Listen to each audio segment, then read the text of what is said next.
泰坦电视到达基地，正面与老登对峙，营救女钻头进行时，编号厕所将与精英小队对战。动态信息放出，泰坦钻头伺机而动。Hey guys，PC 们 here， 怪兽港我的频道。在等待了1周之后 ，Drum Studio 准时在他的频道更新了《失踪宇宙》36集。这集主要讲述了精英小队克服重重困难，侵入到基地内部找到女钻头位置的故事，同时流出了泰坦电视对阵科学家以及泰坦钻头2个悬念。请大家跟我重新回顾这集，我将尽可能盘点解析理论其中细节。看前请记，视频内容难保有失为过度解读猜测，请理性看待问题并积极参与讨论。在正式开始之前，希望大家可以给我点个小小的赞。开局的镜头便是给到了一个类似塔台或瞭望塔的建筑，除了周围环绕的直升机外，显著的一个1尤为明显。如果没有例如基地外第几个塔的意思，那么此处就是基地1了。该建筑周围外有2道高墙将其保护其中，这道高墙看起来小，其实不然。待会他的电视与厕所科学家就是站在上面的。高墙内粗略的外表显得十分的空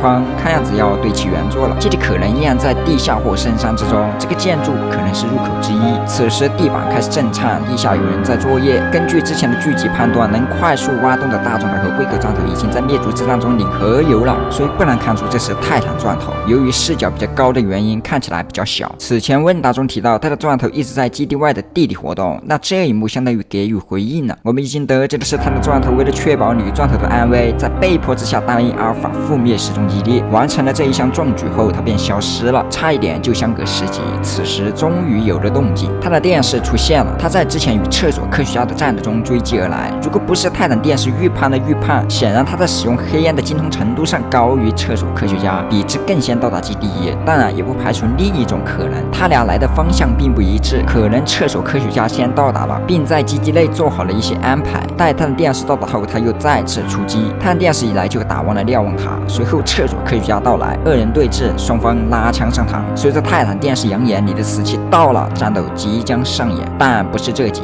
高墙内部莱昂纳多正在查看，与他在一起的还有08，只有2位编号厕所在这里。那其他的人呢？答案是另一个地方，在不远处的山中，有些事情正在同时进行。场景切换，上来就是双斧厕所正在攻击拍摄者。从旁边出现的刺客钻头来看，时隔5集终于再次给到了精英小队的视角，那无疑是拯救女钻头的故事线了。他推开了即将触发斩杀动画的双斧厕所，并以极其敏捷的身手躲开双斧厕所的攻击，同时双臂音响趁机飞上后脑勺。熟悉的头部按摩再次出现，双斧厕所几乎受不了，并被撞旁边的东西将双臂音响甩了下来。这个细节不错，可以看到这个东西被撞扭曲了。从此处拍摄者首次带刺的揣子来看，拍摄者是双塞监控，这点可以在31集中看到。见双臂音响被打，拍摄者立马使出双踹飞扑击倒了双斧厕所，同时触发处决3连击，带走了这位战士。拍者向后转去，可以看到之前的所有精英单位都在场。从这里环境来看，无疑是基地1了。整体的装修风格基本与33集中类似。从上方的警报和一堆厕所的残骸来看，他们被发现了，应该是边走边打，一步一步来到了这里。刚处理完一波，后方的危险再次临近。随着地板震颤，一位体型更大的电锯厕所战车出现了，他直接顶坏了大门，冲向小队。小队见状只能跑路，直到来到了一处闸门前停下了。电锯厕所通过了某种方式战胜了体型问题，持续追击小队，直到刺客钻头进门的最后一刻，危险解除了。电锯厕所能克服体型的问题，应该是他用电锯锯掉了。但这道门与先前被破坏的门一样，很难想到为什么不继续锯了。或许可以用游戏来解释，比如小队走进了另一个精英怪的范围，从而失去了仇恨。但仍然有一点比较奇怪，可以看到拍摄者在飞进这道闸门前，周围的场景显得十分的狭窄，而在转头后又能看到后方的场景十分的宽敞。电锯厕所总不能隔空锯墙壁吧？所以我又看了几遍这部分片段，得出了一个答案，与之前32集视角转换期间改变人物点位一样，这里是通过视角转换欺骗来变相重摆场景点位。可以通过这几帧不难看出，切换是发生在拍摄者落地时的，这里有着明显倒退的迹象，估计有着2-3帧的偏差。转向后变成了不同的场景，有2个可能：一是分段制作了，前后制作好后再接上，不过没有做到真正的无缝衔接，且后方的场景还有偏差；二是这个场景不完善，似乎有些地方没有做顶板，导致部分地方看起来没有天花板，不是完全密封的。假设是刻意的，那完全没必要走闸门，全飞过去就完事儿。所以我猜测是场景问题导致穿帮。好吧，回到剧集，双臂音响拉下闸门，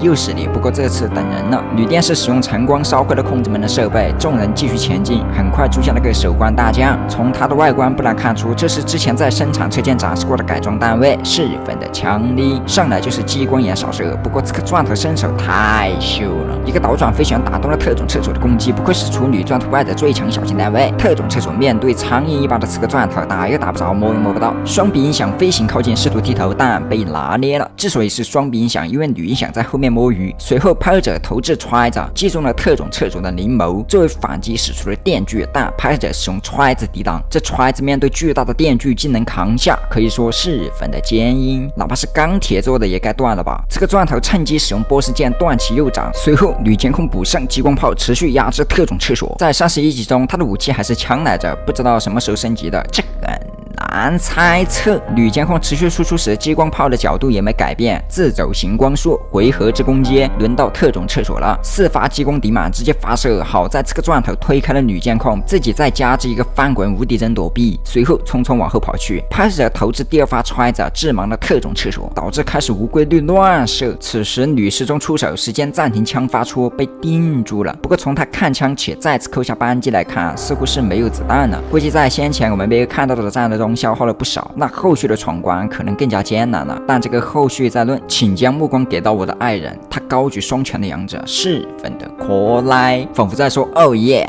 拍者转头拿回揣子，并在2位猛男合力之下将其推入了万丈深渊，这无疑是疯狂了。估计这个地方是建立在群山的中央，不然很难想到为什么深山里还有无底洞，而且看样子宽度还不小，也不是单纯的景眼，这点不得而知。女监控双倍点赞称赞孙山监控的英勇行为，随后一行人继续前进，故技重施，女电视成功烧到了开门控制设备，再次打开。随着镜头拉近，可以看到10号和6号在这里，除此之外还有3个特种厕所，看样子后面没门了，这里应该是最终的目的地。7打5优势在我，不，可能更多。随着这个钻头看去是女钻头，他们终于找到了女钻头的位置，她被囚禁在了某种激光球笼之中。这个钻头只是点头，女钻头心领神会，立马秒懂了其中的意思，很快就似乎发送了什么信息。紧接着小队众人擦枪上任，编号厕所也是如此。随着狠话这件事里的坟墓放出，双方的大战即将上演，但不是这集。基地外蜂鸣声响起，随着消息的传来，对应了女钻头的消息声，地下的巨物停止了挖洞，并回到了大地上。好久不见，泰坦钻头兽！